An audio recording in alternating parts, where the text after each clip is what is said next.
On vient de l'apprendre, le bacille du charbon a sans doute fait 2 nouvelles victimes aux États-Unis. 2 employés des postes à Washington morts dans des conditions suspectes. L'enquête est en cours, indiquent les autorités. Où se cache Oussama Ben Laden? 15 jours après le début de riposte, au Newsweek affirme qu'il a été repéré. Démenti du Pentagone, la CIA aurait reçu un feu vert pour le liquider. Seb choisi pour reprendre Moulinex, décision définitive du tribunal de commerce de Nanterre. 1 salarié sur 3 sera reclassé, déception des syndicats. La justice en accusation, Information France 2, c'est bien Jean-Claude Bonal qui aurait participé au meurtre du Plessis-Trévise après ceux d'Atis-Mons.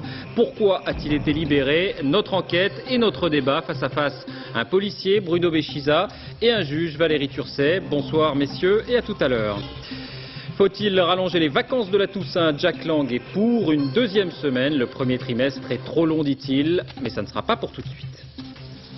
Bonsoir à tous et merci de votre attention. Tout de suite, donc, direction Washington. Apparemment, le bilan des attaques au charbon est en train de s'alourdir aux États-Unis. On a appris il y a une demi-heure qu'il y aurait 2 nouvelles victimes, donc 2 employés des postes dans la capitale fédérale. Étienne Lénart, il n'y a cependant pas de confirmation officielle sur les causes du décès.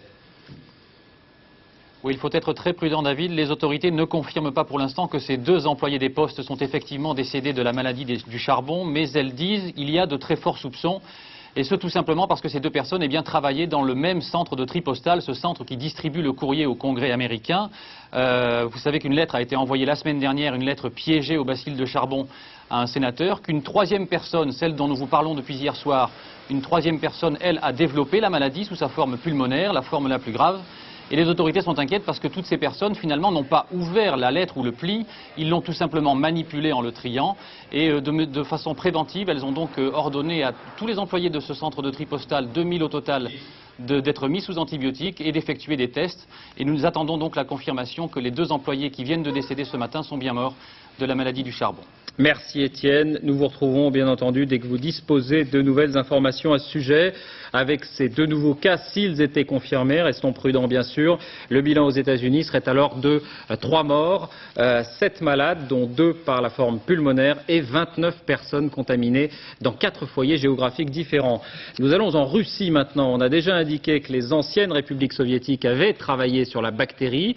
De la même manière, les médecins russes ont une certaine habitude du traitement de la maladie, en tout cas sous sa forme cutanée. Commentaire Bertrand Coq.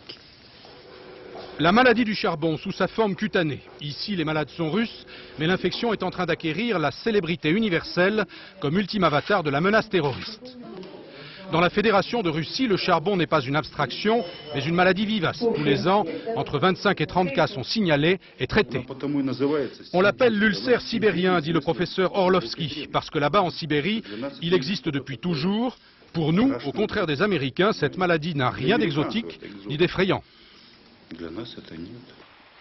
Comme le bacille est généralement transmis par le bétail, les plus touchés sont des garçons de ferme et des vétérinaires. En Russie, la maladie du charbon est une infection rurale. Bien sûr, c'est aussi une arme, sous une forme plus résistante aux antibiotiques et cultivée en laboratoire. Du temps de l'URSS, 30 000 personnes ont participé à l'élaboration d'armes biologiques. Depuis, l'essentiel des stocks a été détruit, mais pas totalement. Le mystère demeure sur ce qu'il en reste, et c'est bien ce qui fait peur.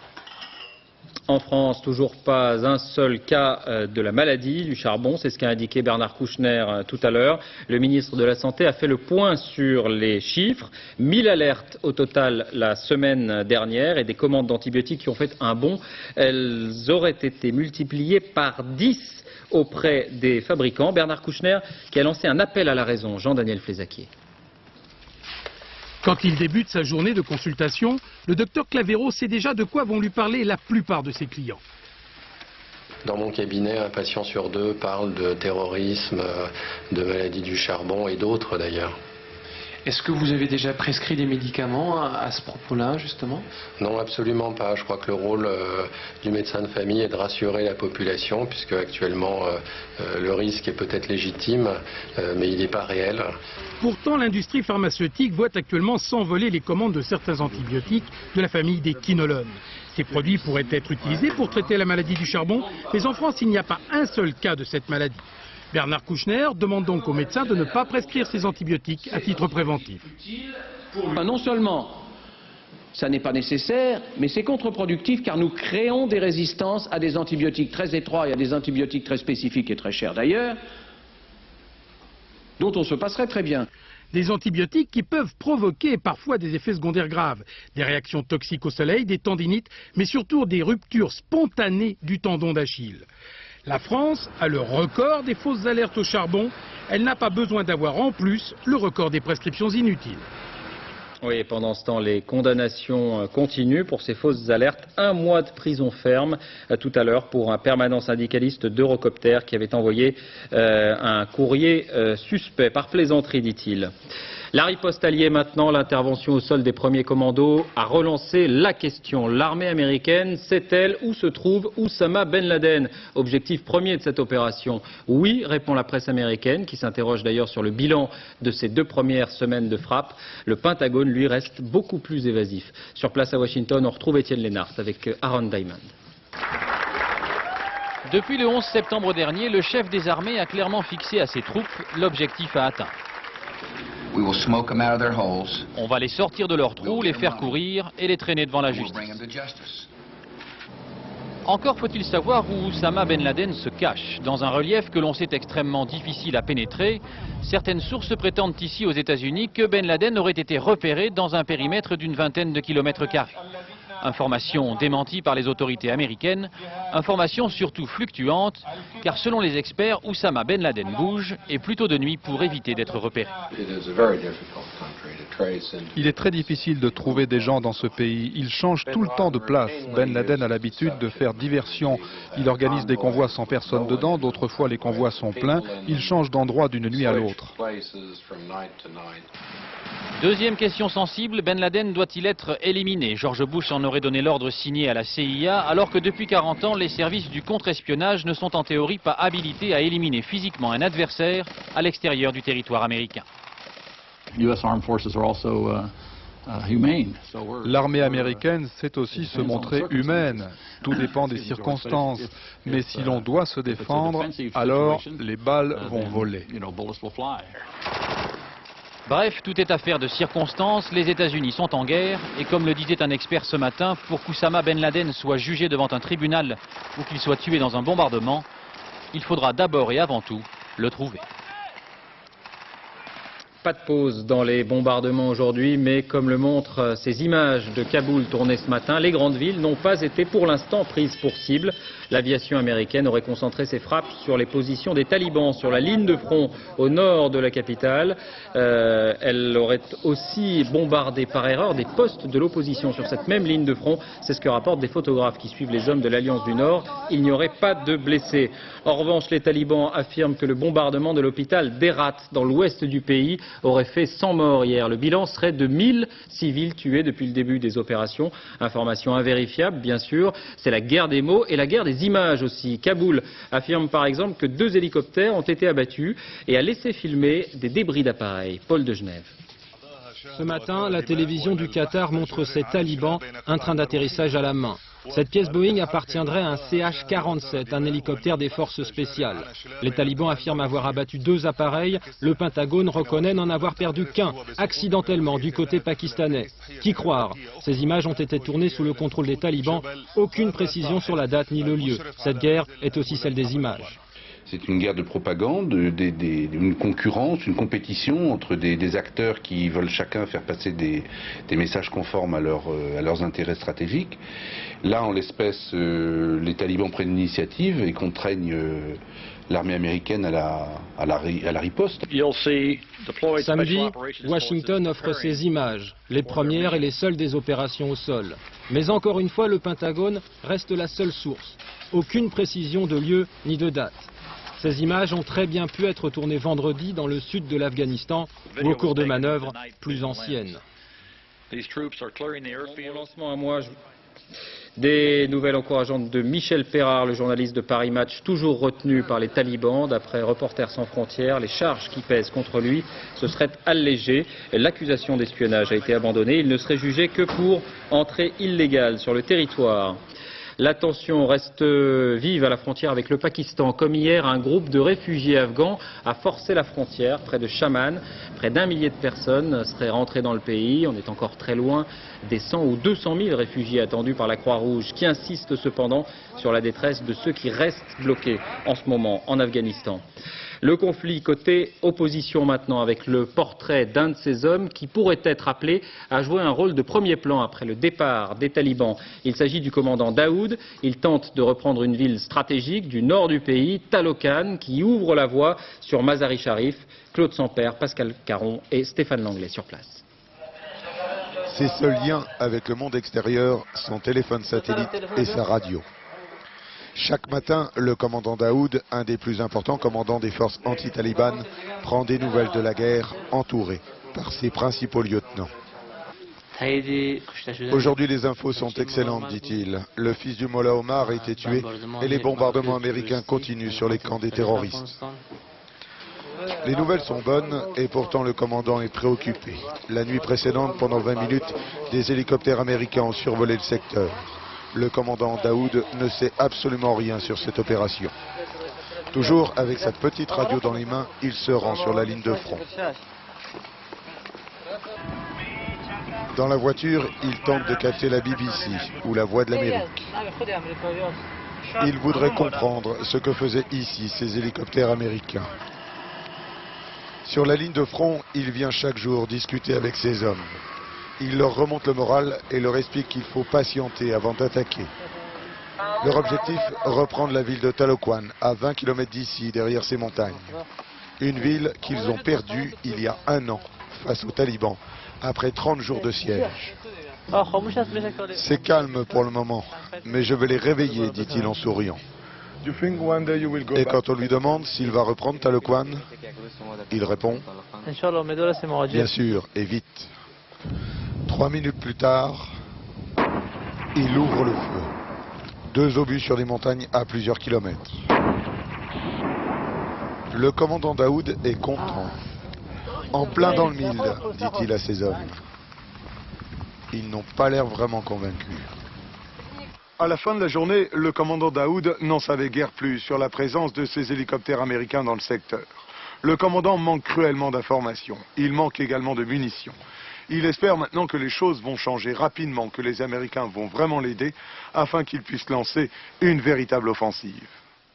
Une image enfin, 6 semaines après les attentats aux États-Unis, image des ruines du World Trade Center à New York. 2 corps ont été retrouvés la nuit dernière. Hommage solennel des pompiers et des secouristes. À noter qu'après 40 jours, donc, ces débris fument toujours. L'incendie ne sera pas éteint avant plusieurs semaines, voire plusieurs mois, dit-on, sur place. L'actualité en France, c'est d'abord la décision du tribunal de commerce de Nanterre, très attendue bien sûr par les 5600 employés de Moulinex. C'est donc le concurrent Seb qui reprendra une partie de l'activité, mais une partie seulement. On verra le détail dans un instant, mais un salarié sur 3 est assuré de conserver son emploi. Première réaction à l'usine de Cormelles-le-Royal qui devrait fermer ses portes. Sur place, Nathalie Moisan, Gilles Aymar. Il vient de m'annoncer que le tribunal avait choisi la solution Seb. Solution inacceptable en l'état. Un coup de fil de Paris vient de sceller leur sort.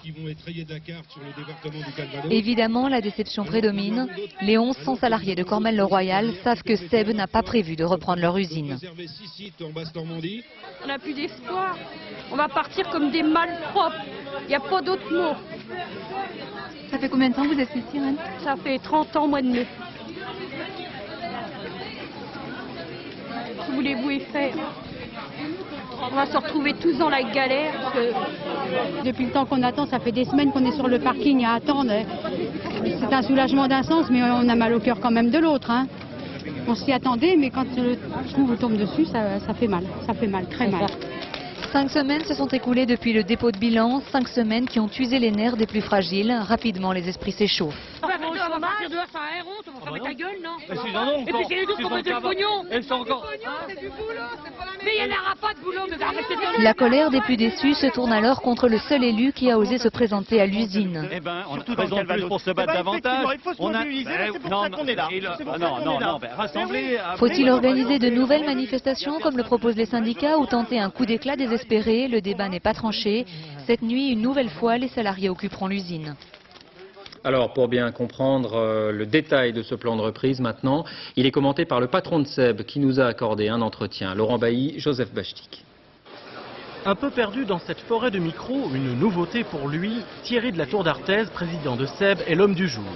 Il est 16 h, le tribunal de commerce de Nanterre vient de désigner SEB pour reprendre Moulinex. Du moins, une petite partie, puisqu'en France, SEB ne sauvera que 1856 emplois sur 5600. Dernière recommandation de sa conseillère en communication, et l'homme du jour vient délivrer aux médias son message. Pour Moulinex, dit-il, mieux valait SEB que la liquidation ou même que l'offre concurrente de Fidei, financièrement trop précaire. Nous avons une logique qui était basée sur la pérennité. Nous ne sommes pas des marchands de rêve. Nous pensons que nous devons faire ce que nous pouvons assumer par derrière, parce que c'est notre métier, que nous en connaissons les contraintes, qu'elles soient industrielles ou commerciales, que nous avons une responsabilité vis-à-vis de nos salariés, les salariés du groupe SEB, et que nous avons dû donc faire une offre qui corresponde à ce que nous pensons pouvoir faire. Seul le petit électroménager fabriqué par Moulinex à Fresnay, Mayenne et Vilaine sera repris par SEB, ainsi que la moitié de l'usine de Saint-Lô. Saint-Lô, où pendant 2 ans, comme à Carpiquet, SEB fera travailler la CGME, 600 salariés qui fabriquent les petits moteurs des robots ménagers. En revanche, les sites d'Alençon, Falaise, Cormel et Bayeux devront fermer à la grande colère des syndicats. Aujourd'hui, il y a 3000 salariés qui sont en deuil de leur entreprise. Nous devons remercier les banques, les pouvoirs publics et notre patron. La CGT, elle, appelle les salariés à réagir. Ce soir, en bourse, l'action Moulinex grimpe de 20%, SEB chute de 3%. En bref, accord à l'hôpital sur les 35 heures avec les médecins. Les 4 syndicats ont signé le protocole qui prévoit 20 jours de réduction du temps de travail et la création de 2000 postes sur 2 ans.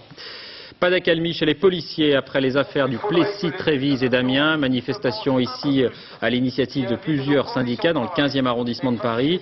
Je vous le disais en titre, Jean-Claude Bonal est sur le point d'être formellement mis en cause dans le double meurtre de policiers au Plessis, Trévise. Des traces de son ADN ont été retrouvées. Vous le savez, ce qui provoque la colère des fonctionnaires, c'est que Jean-Claude Bonal a été relâché alors qu'il était en détention provisoire. La justice est-elle trop laxiste? Échange ce soir entre un policier, Bruno Béchiza, du syndicat Synergie, et Valérie Turcet, président de l'Union syndicale des magistrats. Avant de vous entendre, messieurs, réponse d'abord à cette question. Pourquoi Jean-Claude Bonal a-t-il quitté la prison? Le ministre de l'Intérieur lui-même, Daniel Vaillant, parle de décisions incompréhensibles. Enquête de Yasmina Farber et Audrey Goutard. 3 procès en assises, 29 ans de prison, c'est le palmarès de celui que l'on appelle le Chinois. À 48 ans, Jean-Claude Bonal est aujourd'hui mis en examen dans l'affaire des 4 meurtres dans Abartabad à Tismons. Il serait aussi impliqué dans le cambriolage du Plessis-Trévise où 2 policiers ont trouvé la mort. Son ADN vient d'être formellement identifié.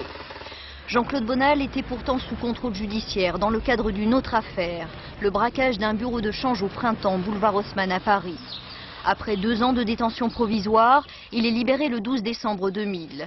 Une avocate demande tout simplement la libération des braqueurs, sous prétexte qu'un expert tarde à rendre son rapport. La chambre de l'instruction, voyant que pour un premier rapport qui n'a jamais été rendu, on a mis 1 an, a considéré que par conséquent on rentrait dans un système totalement incohérent et qu'en conséquence il fallait libérer ces 2 personnes qui se disaient innocentes des faits qu'on leur reprochait. La chambre d'accusation rend son arrêt. Il s'ensuit, conclut-elle, qu'il n'apparaît plus possible de maintenir plus longtemps le prévenu en détention.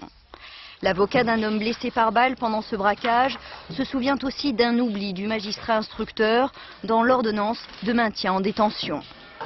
Il avait oublié également de dire que les faits qui leur étaient reprochés étaient des faits graves. Pour le garde des Sceaux, c'est une décision de justice malheureuse. On peut être révolté par une décision, je dis, c'est pas la loi, ce sont les magistrats qui prennent la décision. Voilà. J'ai entendu, c'est un problème de moyens. Non, c'est pas un problème de moyens, c'est un problème de pièces de dossier soumis à une chambre d'instruction qui prend une décision. Jean-Claude Bonal, braqueur multirécidiviste, aujourd'hui symbole d'une polémique sur le fonctionnement de la justice. Alors Bruno Béchiza, est-ce que vous avez une question, un message, quelque chose à dire à un juge, Valérie Turcet, en face de vous sur ce dossier? Oui, bonsoir Monsieur Pujadas. Malheureusement, je pense que ce soir, nous sommes face à une bavure judiciaire sanglante. Et qu'effectivement, la question que je veux poser solennellement à un représentant de magistrat, c'est que nous ne voulons pas entamer une polémique policier-magistrat, mais plutôt une polémique police-justice, pour dire à tout le monde que les policiers en ont marre d'appliquer des textes inapplicables et de sans cesse expliquer aux témoins et aux victimes qu'ils n'ont plus les moyens de faire leur travail et que tous ces individus dangereux sont systématiquement remis dans la rue. Donc, Monsieur Turcet, la question qui vient du cœur, c'est peut-être, si l'enquête continue dans cette voie-là, deux des nôtres s'ajoutent à la liste des 4 premiers morts.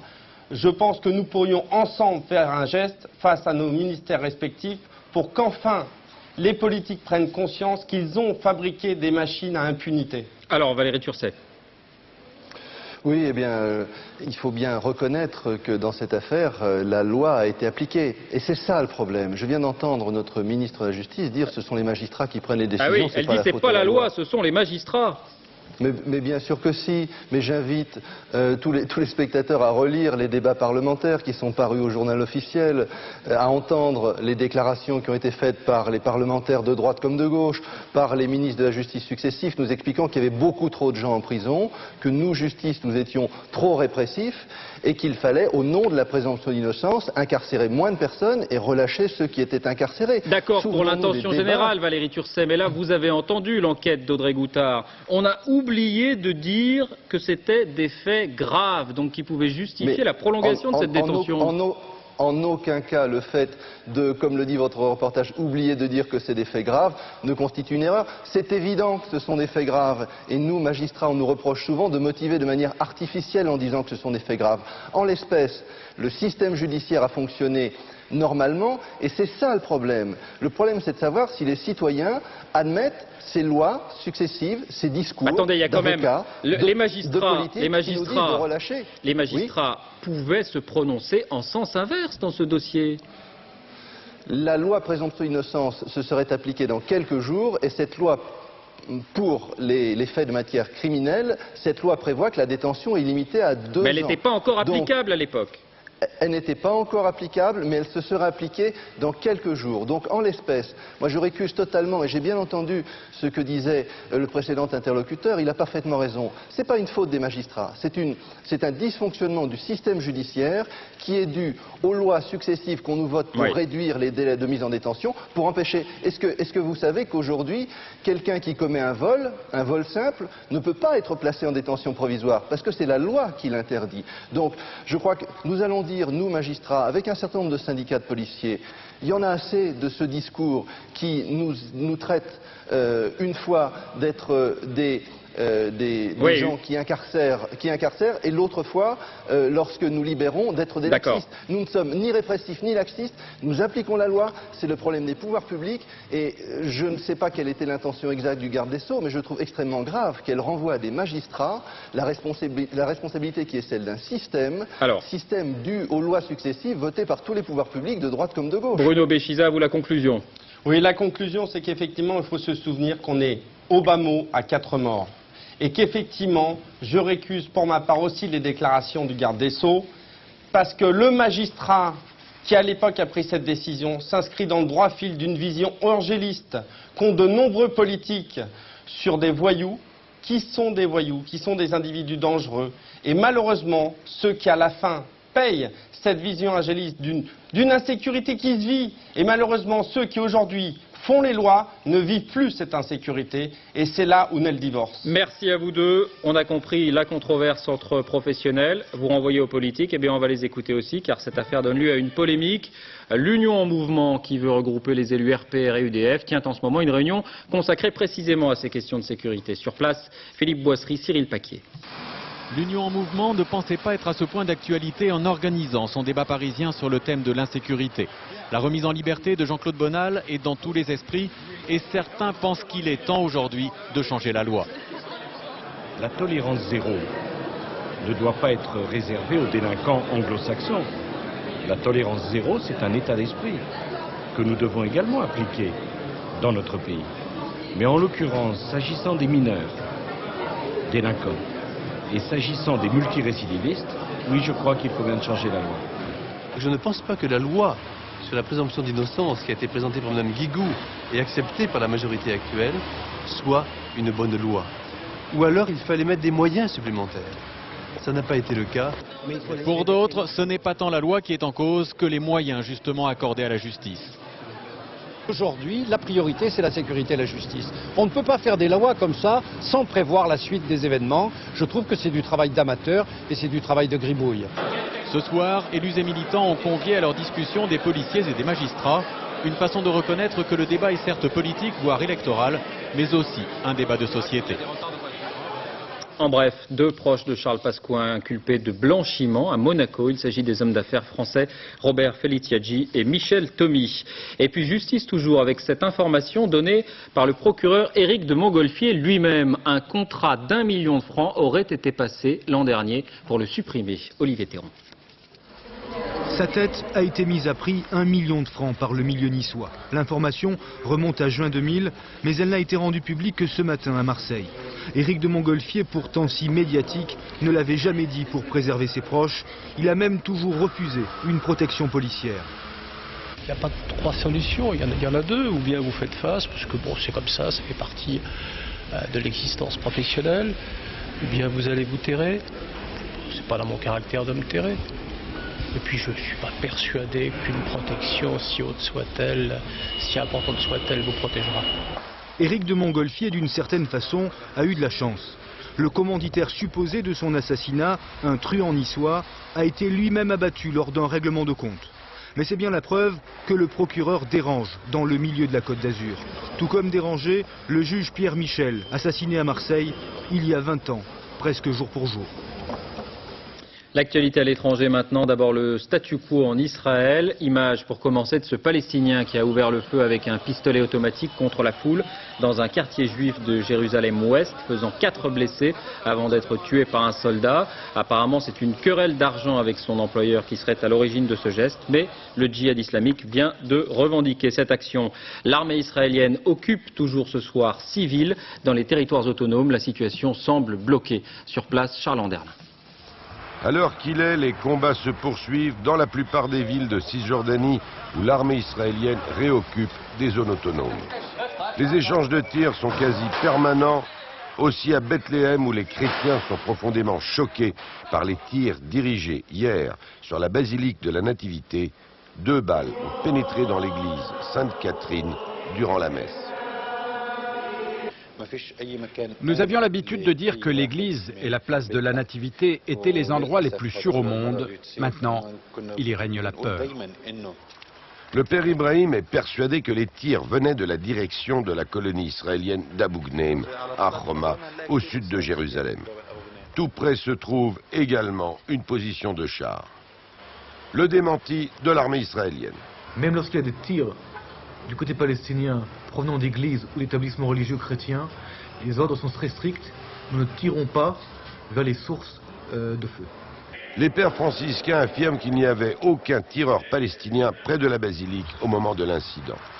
La situation se détériore d'heure en heure et à Gaza, le consul général américain, le représentant de l'ONU, les émissaires russes et européens ont rencontré ce matin Yasser Arafat à la recherche d'une solution.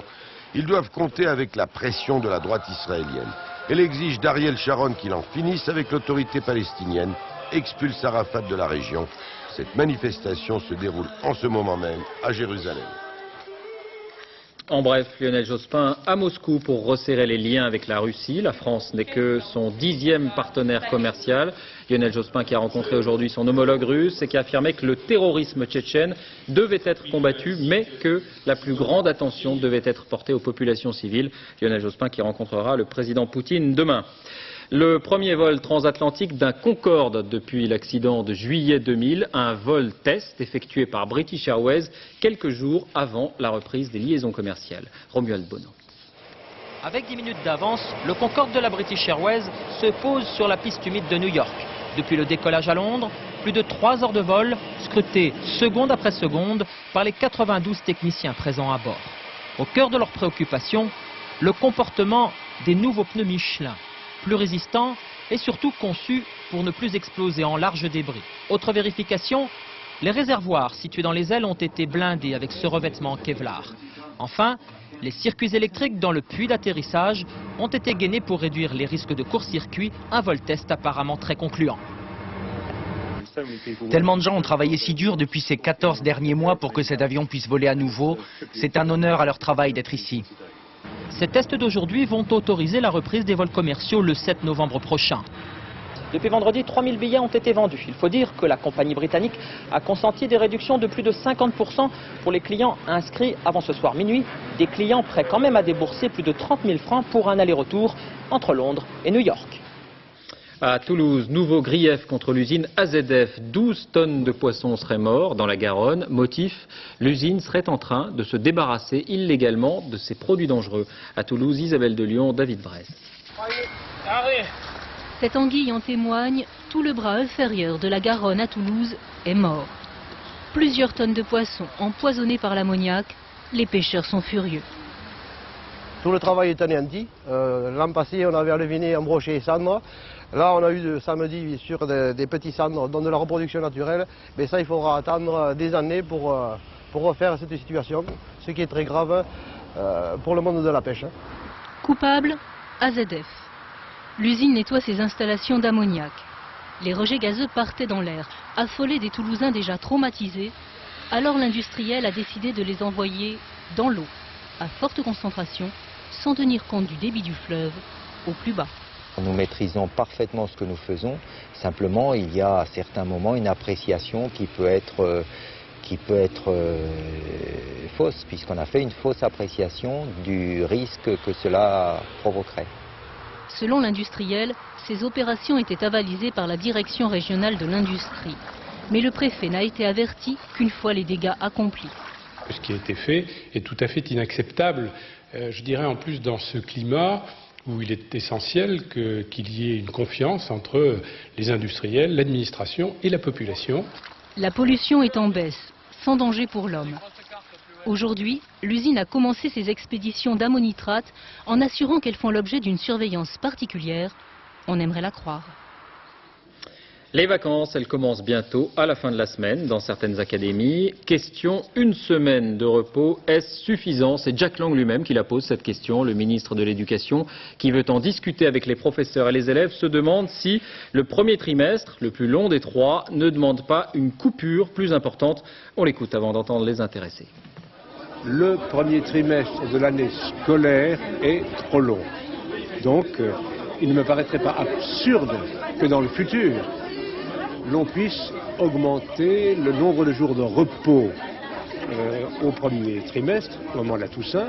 Mais si on le fait, alors il faudra prélever des jours de repos sur d'autres vacances. Donc il ne faudrait surtout pas qu'on comprenne que j'ai décidé qu'on partirait en vacances pour 2 semaines. Je n'ai pas le droit de prendre une telle décision. Elle doit être discutée, concertée, cela prendra plusieurs mois. Alors, précisément, qu'en disent les élèves, les spécialistes, les professeurs? Reportage Nabila Tabouri, Nicolas Lemarinier, Bernard Puissesseau. 8 semaines de classe depuis la rentrée, ces écoliers-là ont peut-être une tête bien pleine, mais certains piqueraient presque du nez sur leur petit cahier. La leçon de français a de plus en plus de mal à passer. Parole d'institutrice. La concentration est moins grande, et puis on les sent plus nerveux, oui, on sent qu'ils ont besoin de faire un break. L'année scolaire comporte 36 semaines de travail divisées en 3 trimestres, le tout séparé par des périodes de vacances. Celles de la Toussaint sont les seules à ne durer qu'une semaine. Au ministère de l'Éducation nationale, on souhaiterait les rallonger à 15 jours. Les avis sont partagés, même parmi les écoliers. Une semaine, c'est bien, je trouve. On a le temps de faire quand même beaucoup de choses. Je pense que 15 jours de vacances, c'est plus adapté pour les enfants, pour avoir du repos. Du repos, c'est également ce que préconisent les scientifiques. Pour eux, le rythme idéal serait 7 semaines d'école suivies de 15 jours de vacances. Pour qu'un enfant profite de ses vacances, il lui faut 1 semaine pour se déshabituer de son emploi du temps et 1 semaine pour se sentir dans ses pantoufles de vacancier. En plus, la Toussaint, c'est une période très difficile à vivre au niveau physiologique, physique, psychique. Mais au-delà du rythme biologique, des vacances plus longues, cela veut dire aussi des vacances plus chères. C'est bien quand les enfants peuvent partir, peuvent se reposer, peuvent faire du sport et qu'on puisse les accompagner partout. Mais si c'est pour rester en train de regarder la télé chez eux, c'est pas passionnant. À la fin des années 80, les tentatives d'instaurer un rythme de 7 semaines de travail et 15 jours de vacances ont toutes échoué. Embouteillage au pied des stations de ski et pression des industriels du tourisme ont eu raison des belles intentions en faveur de l'enfant. Sport football, je vous rappelle la victoire du Paris Saint-Germain à Sedan hier soir, 2-1. Première victoire en championnat des Parisiens depuis le 25 août. But d'Aloisio à la 53e minute et de Frédéric Déhu à 10 minutes de la fin. Mais la bonne nouvelle de ce match, c'est le retour de l'attaquant sedanais Cédric Mionnet. Peu de monde y croyait. Il avait été blessé grièvement au genou le 17 mars dernier. Il n'avait plus rejoué depuis. Hier soir, c'est même lui qui a inscrit le but de Sedan. Julien Hérichon, Emmanuel Lefort. Le genou de Cédric Mionnet. Ce genou droit-là était meurtri. Il est aujourd'hui guéri. 7 mois loin des terrains et revoilà la Division 1 et revoici le Paris Saint-Germain. Mionnet inscrit l'unique but sedanais, un but, une résurrection. J'étais content de marquer ce fameux but où j'égalise, heureux. Je me demandais même si c'était pas un rêve. J'ai pas bien réalisé. Le 17 mars dernier, Mionnet subit un terrible choc. Rupture des ligaments croisés. La blessure, la peur de tous les footballeurs. 7 mois sans jouer, 7 mois de souffrance, de travail et de sueur pour revenir, pour renaître. Et on a dû prendre confiance, on a dû s'accrocher. Et il a eu à un moment donné quelques doutes, mais il a su rapidement les remonter. C'est quelqu'un à ce niveau-là d'exceptionnel. L'an passé, il était le meilleur buteur sedanais. Désormais, au milieu des siens, Mionnet peut à nouveau exercer son métier sans rancœur. La mort aujourd'hui du comédien et réalisateur Roger Coggio à la suite d'une longue maladie. Roger Coggio était connu notamment pour son interprétation du Journal d'un fou de Gogol, texte qu'il a ensuite mis en scène au cinéma. Ses obsèques auront lieu jeudi dans le Val d'Oise. Il avait 67 ans. Elle était attendue, la voici en librairie, la bande dessinée Le Cri du Peuple, le dernier Tardy Vautrin, en toile de fond, à la Commune de Paris, une façon ludique de réviser l'histoire de France. Marie-Hélène Bonneau, Bernard Puissessot. Le Cri du Peuple, le Cri du Cœur, pour 2 auteurs, Tardy et Vautrin. Une œuvre à 4 mains qui illustre une période noire et courte de l'histoire de France, celle de la Commune. Ensemble, les 2 complices la redécouvrent au musée de Saint-Denis. Arrestation d'un officier de la commune, ça doit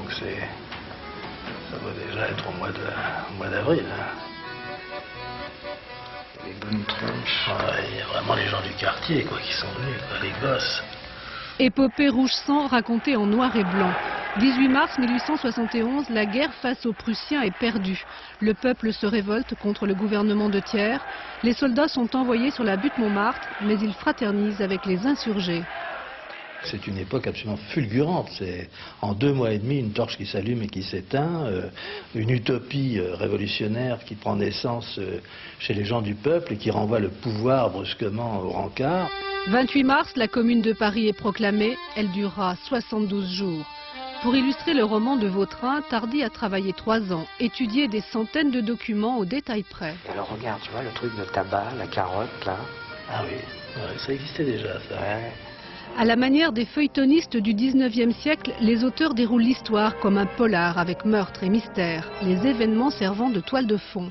Si on veut faire l'histoire de la commune en bande dessinée, on a de fortes chances d'ennuyer tout le monde. Donc là, c'était l'occasion, le côté roman feuilleton, une multitude de personnages, Paris. Mais je vais proposer d'un seul coup 750 feuillets, 120 personnages, du lyrisme, le peuple de Paris.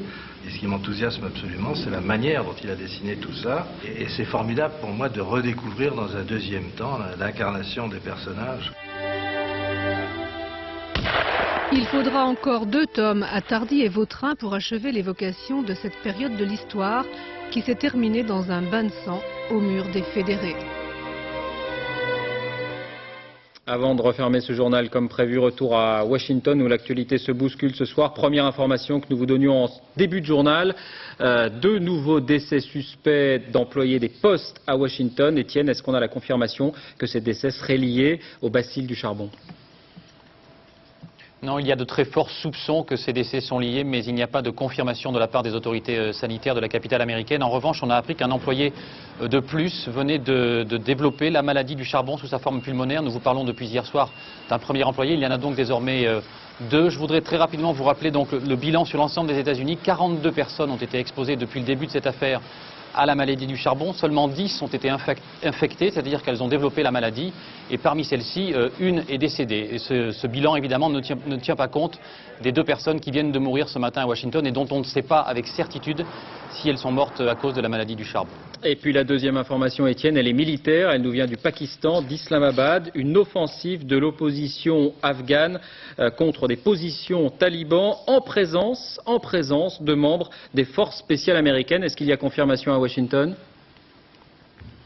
Il n'y a pas confirmation directement, je dirais, de cette information qui, vous le disiez, est sourcée de l'opposition afghane. En revanche, le ministre de la Défense, Donald Rumsfeld, au cours de son briefing de presse quotidien, vient de dire, et je le cite pour être précis, que les États-Unis étaient prêts à autoriser les forces d'opposition, et notamment les Lances du Nord, à un engagement, à une avancée vers Kaboul, la capitale afghane. Dans la mesure où certaines de ces forces avancent contre les forces des talibans et Al-Qaïda, nos chances de succès s'améliorent, vient de dire le ministre de la Défense, ce qui laisse penser à beaucoup de personnes ici que les États-Unis donnent finalement un laissez-passer et un go de départ aux forces d'opposition. Merci Étienne. Fin de cette édition. Je vous en rappelle l'autre principal titre. SEB a été choisi pour reprendre Moulinex. Décision définitive du tribunal de commerce. 1 salarié sur 3 sera reclassé. Déception des syndicats.